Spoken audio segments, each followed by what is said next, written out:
আসসালামু আলাইকুম। আজ আমি আপনাদের সাথে প্রিম্যাচিউর বেবির মাইলস্টোনগুলো শেয়ার করব।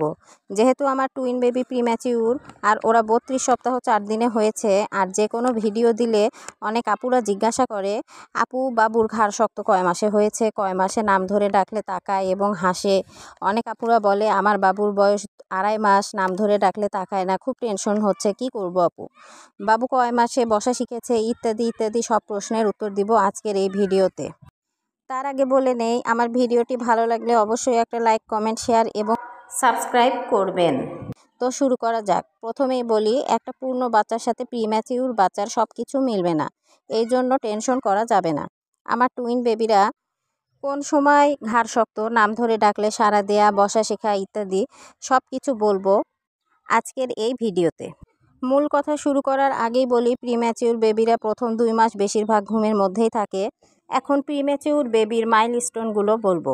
1 নম্বর, আমার টুইন বাবুদের একজন 4 মাস শেষে এবং একজন 5 মাস শেষে ঘাড় শক্ত হয়েছে।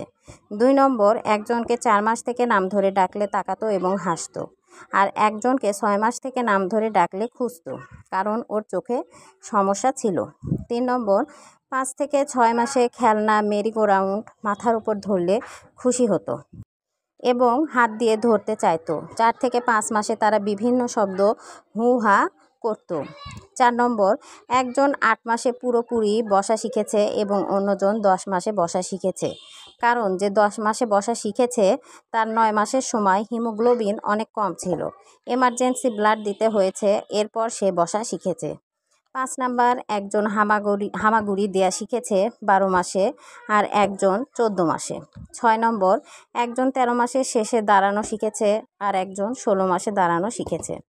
7 নম্বর, একজন 14 মাসের শেষে হাঁটা শিখেছে আর একজন 17 মাসে হাঁটা শিখে যাবে ইনশাআল্লাহ, কারণ সে খুব হাঁটার চেষ্টা করছে।